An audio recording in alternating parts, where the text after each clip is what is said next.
Today we're going to look at my process for color correcting and color grading. We're also going to talk about the differences between the two and how to get perfect skin tones using scopes.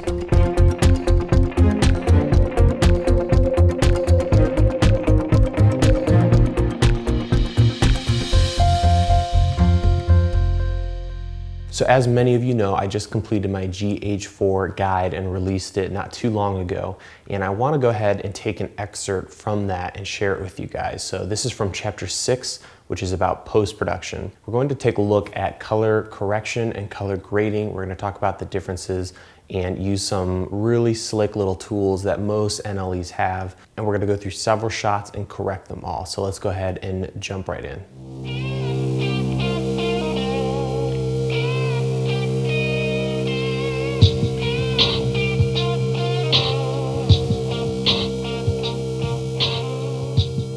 So now let's look at some color correction and grading.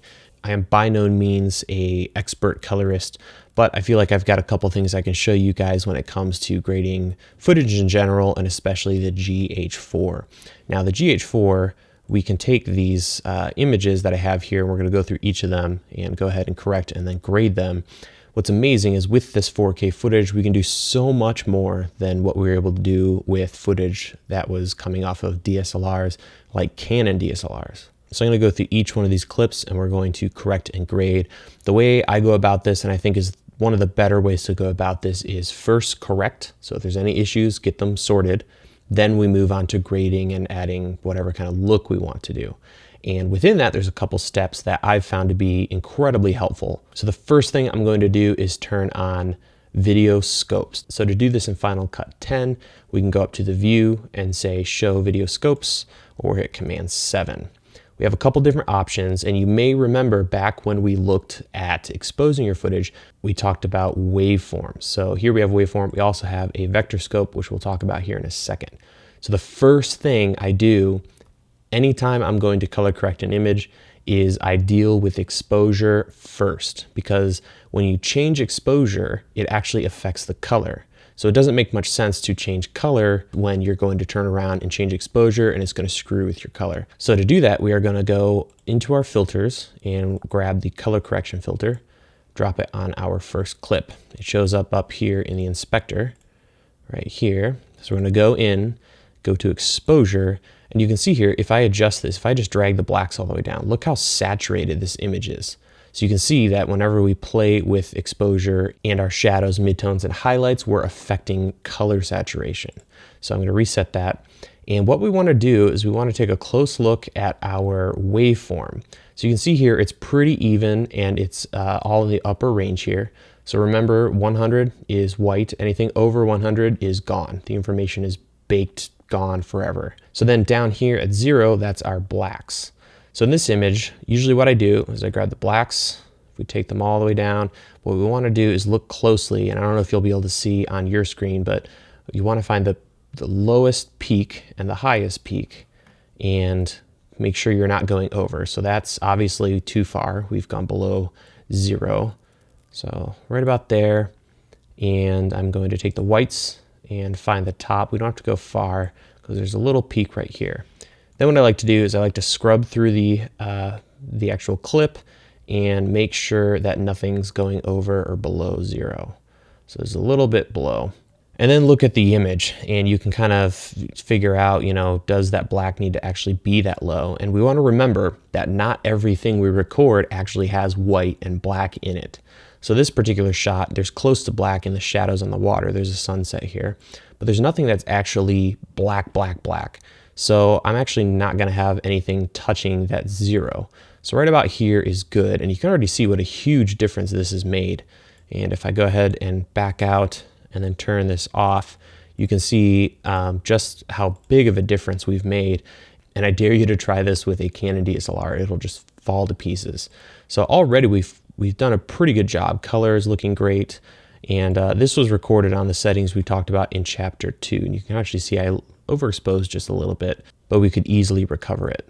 So after we deal with exposure, the next thing is color. I actually got my white balance really close, so we're pretty much done with that. If I had to adjust it, which we'll see in a second, I would go back in here, go to color, and play with the white balance here.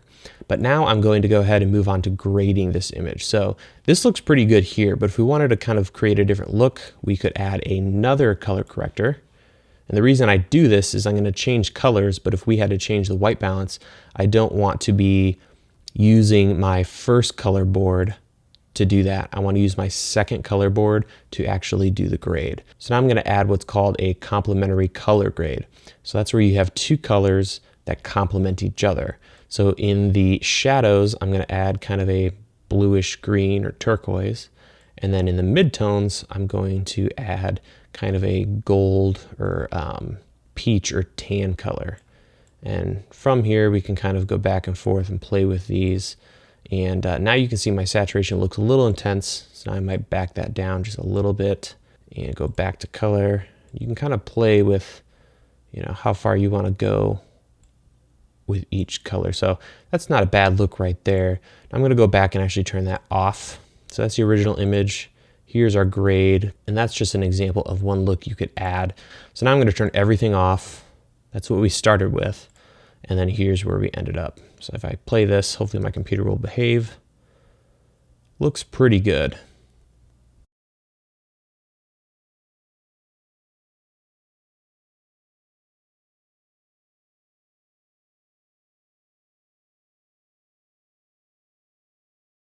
So here is our next shot, and it's a little more complex of a shot. We have a lot more dynamic range. We have this kind of darker saturated area over here on the beach with the trees. We have clouds, we have sun, obviously the white of the waves. So first thing we're going to do is grab our color correction filter and drop it right on our clip. And if we look at our waveform, things are looking decent. We didn't blow it out, so we didn't go above 100, and we're definitely not below 0, but we still need to do a lot of work to this. So again, first thing is to adjust and correct the exposure. So we're in the color correction phase. And what I'm going to do is I'm going to take the blacks and drop it down here. And I need to be careful. There's a little spike right here. And you can see that actually represented on the screen by this little, whatever this is, piece of dirt on this wall here. So that's showing up right there as a little spike. So we don't want to go too low there, but we do have something black on the screen, so we want to make sure that's closer to 0. And I'm actually not going to adjust the highlights. But now that we have the highlights and the shadows corrected, we can actually take our midtones and bring things down. Now, when you do this, you have a couple options. You can see it looks better, but it's not perfect. The waves look decent and the clouds, but we're losing kind of some detail in the lows here. So I'm actually going to bring that back up and then continue bringing the midtones down. And something like that looks pretty good. And keep in mind, you don't have to take the blacks all the way to 0. You can bring it up just a hair to kind of give it a more cloudy look. And actually a lot of movies, if you actually watch them and look closely, you'll notice that blacks aren't really black. They're actually more like a dark gray. So it's totally acceptable if you wanted to do something like this, where you had, you know, not as contrasty of an image. So now that we have our exposure pretty decent, I'm happy with the white balance. Now we're going to go into the grade phase. So I'm going to back out of this, grab another color corrector, drop it on our clip, go into this one, go over to color, and I'm going to do the same thing we did before, where we did that complementary color. So can play with this, and maybe I'll go a little more orange since this is kind of a sunset. Back off the green. And you can kind of do a couple things. You can make it more green, blue, sky's the limit, but I do want to kind of keep it complementary. And you do want to make sure that if you do this, you kind of match the levels. So you don't want your blacks all the way up here and your midtones, you know, lower. You want to keep them, you know, somewhat close to each other. So that looks pretty good to me. I might just go back and into our first one and just a hair bump the shadows up. Maybe something like that. That looks pretty decent. So now let's go ahead and see what we've done. Let's turn off the grade. So here's just a corrected image. We've added a little bit of a grade. You can see if you look down here in the gravel and up here, in the trees. You can see the kind of the colors have shifted, and looks pretty good there. And I'm going to turn everything off. So here's our original image, and here's what we have so far. Pretty good. I'm pretty happy with this. The only other thing I might do is add a little bit of a vignette to deal with this sky. So to do that, I'm going to add a third color corrector. I'm going to go in here, and what I want to do is, if you hover over it, you'll see this little icon here. You click on that, add shape mask, and here we can begin to put together our vignette. So what I'm going to do is I'm going to make this really wide, almost horizontal, like so. Bring it down, adjust the feather a little bit, maybe something like that. Now I'm going to turn this little icon off so I can see what I'm doing. We're going to go into that color board. Under exposure, we're going to make sure that we select outside for our mask. Then I'm going to grab the highlights and mid-tones, maybe less highlights. You just want to play with this. You can see you can do all kinds of ridiculous stuff here. And I might just do something like this. Obviously, you can make it look like it didn't look originally in the image altogether, but we do want to keep in mind that my human eye actually on this roof could see something much more beautiful than the camera, because the camera, it can only pick one thing to expose for. It can't really, there's not enough dynamic range to get everything. So that looks pretty good to me. What you could also do is, if you didn't like all this gold on the clouds, you could go into your saturation and kind of drop that down and play with that stuff. I might actually take it down just a hair, something like that.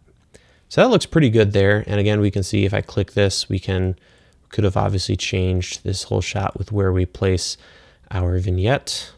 Now let's turn the vignette off. So that's the difference, pretty drastic difference. And let's go ahead and turn everything off. So here's our original image, what we've corrected and then graded.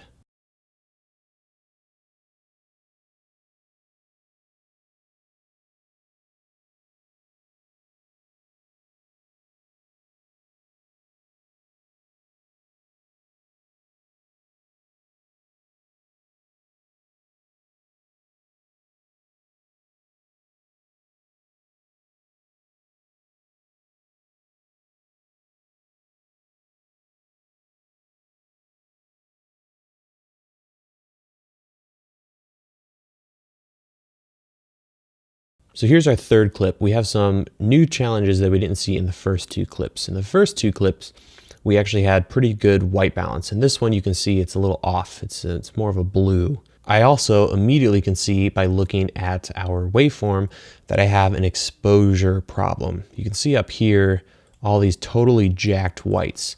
And you can tell this is blown out two ways. One, it's just completely flat across the top of the range here. And if I grab our color correction and drop it on this clip and go in here and grab the highlights and bring them down, see how those lines stay completely flat? If this was a really amazing camera, or if we had set this correctly, those would be peaks. They would keep going up. It's not natural to have this flat cutoff. But the camera cuts things off at white, which is 100. So even if I bring this down, you can see we've lost information. This should be more blue, this area right here, which is sky, but it's stuck to white because we've overexposed. Nevertheless, we're going to move forward and go ahead and do our color correction and then our grade on this image.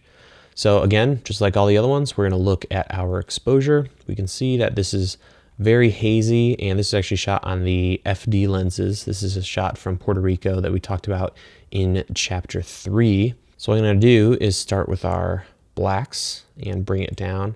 And again, we want to look at this image and figure out what was black or should be black. And in these crevices of this table, that looks like it should be black. So I'm okay with taking this almost all the way down to 0. Now we're going to deal with our midtones a little bit and bring them down.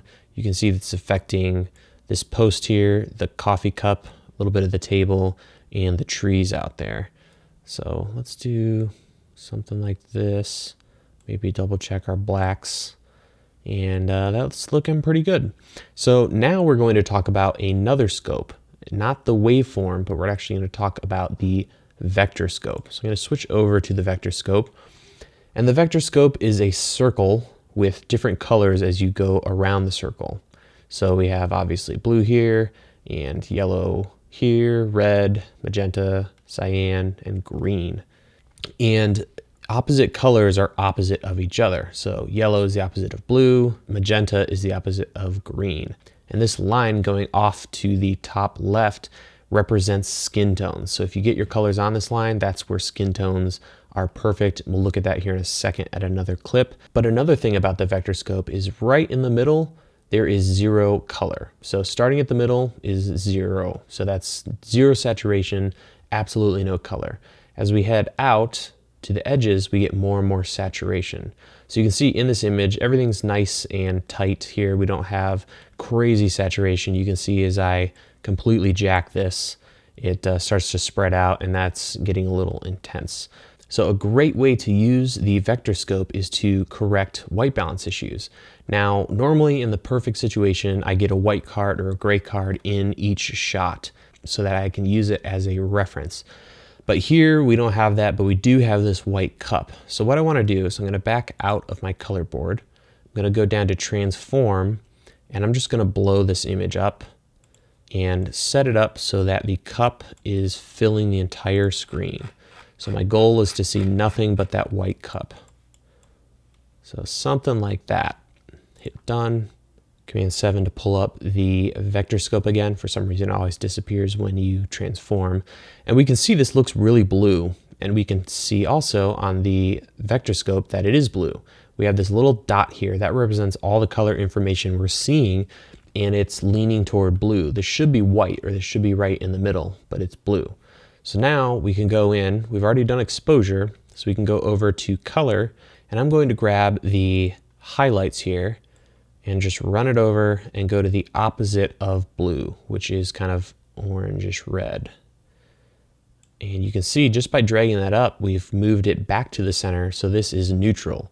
We don't have this one color than another, it's closer to white. So now I can hit back, and I'm going to hit this little arrow here, which will reset the transform, and it looks pretty good. It's a little warm, but the cup is white, so now we're back to kind of what the image should have looked like. And if I turn everything off, we can see where we started, very blue, and now we have this nice corrected image. So now that our image is corrected, I'm going to switch back to my waveform, double check one more time to make sure we're good here. And then we are going to move on to the grade. So I'm going to grab another color corrector, dump it on our clip, go in there, and do the same thing we've done before. And my goal for all of these is to get kind of a uniform look amongst all these different clips. So that's looking kind of nice. See what it looks like. I like to play with going back and forth. So something like that looks pretty nice. You can see we have a lot more color over here now that we've pushed these both ways. And so that looks pretty good to me. And we go back, turn everything off, our original image, our corrected image here. Looks really nice. We kind of have this nice low contrast look, which is really nice. It's not too crisp.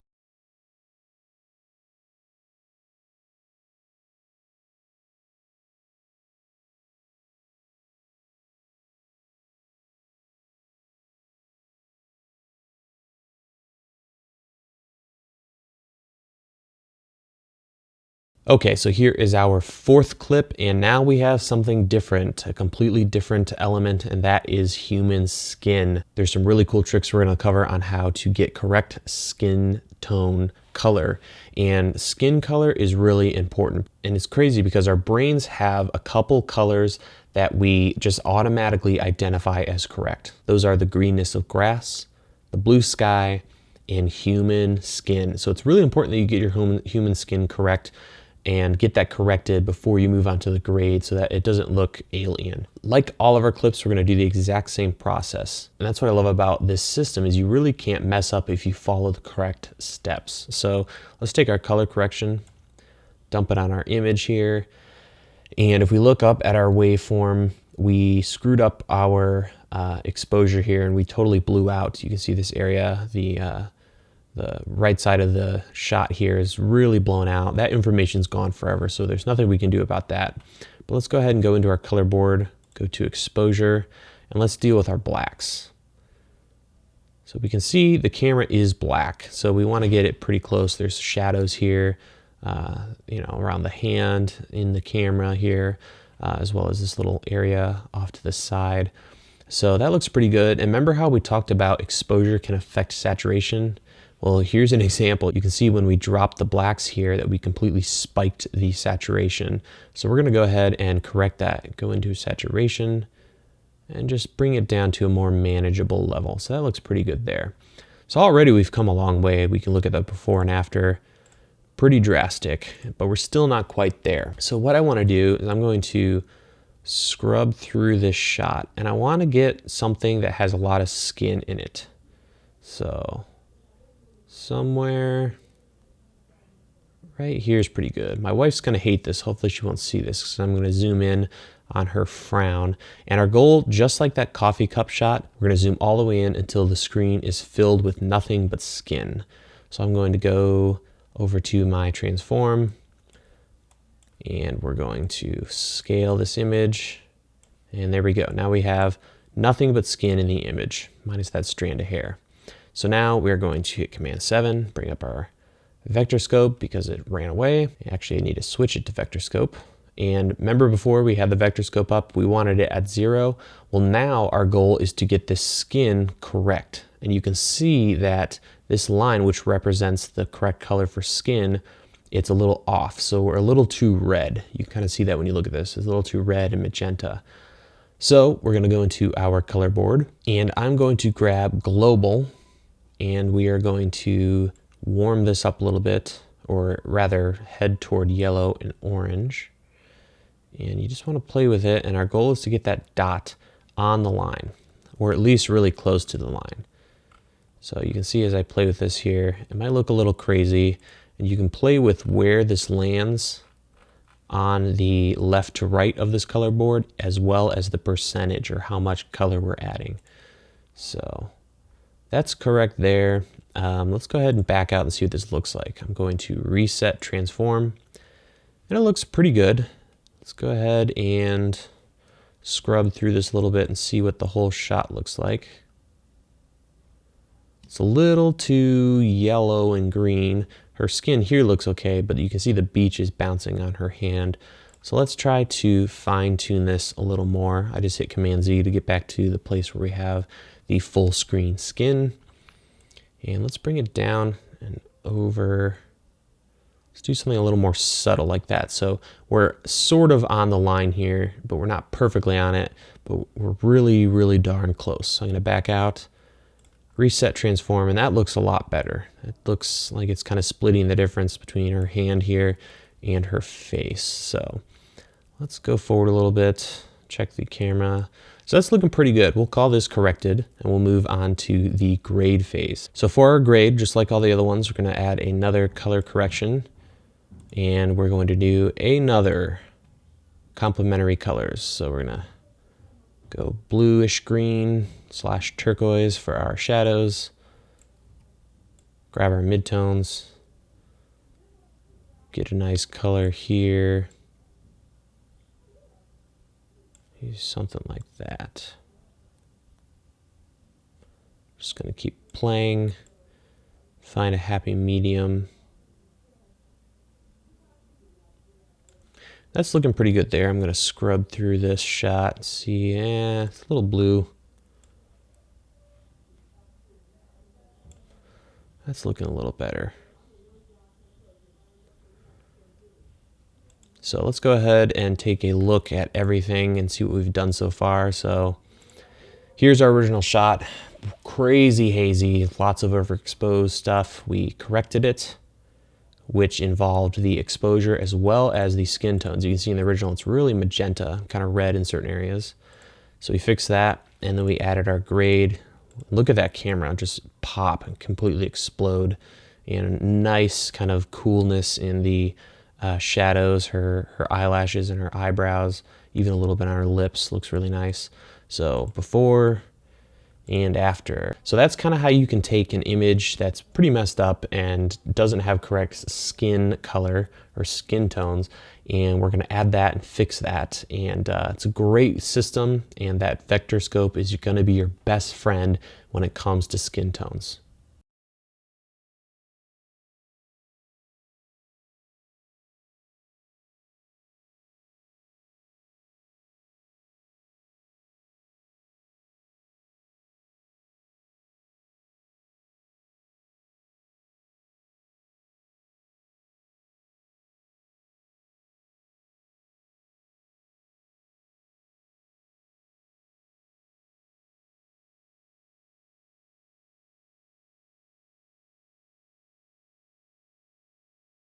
So now we can go back and look at the entire project, and we have this kind of nice look that we've added, and it's amazing because it keeps the continuity. So as we go through all these images, we have a very similar look kind of going across the entire project. So I hope that's helped you guys, and it's just been some stuff that I've been figuring out recently that has completely changed the way I think about color correction and color grading. So you just want to remember, correct first, definitely use your scopes. When you're correcting, do exposure first, then color. Once you finish correcting, move on to grading, which can involve changing colors or doing things like complementary colors, adding vignettes, and then you're done. You have a completed image, and the colors and the different settings and the process that you've gone through isn't conflicting with itself.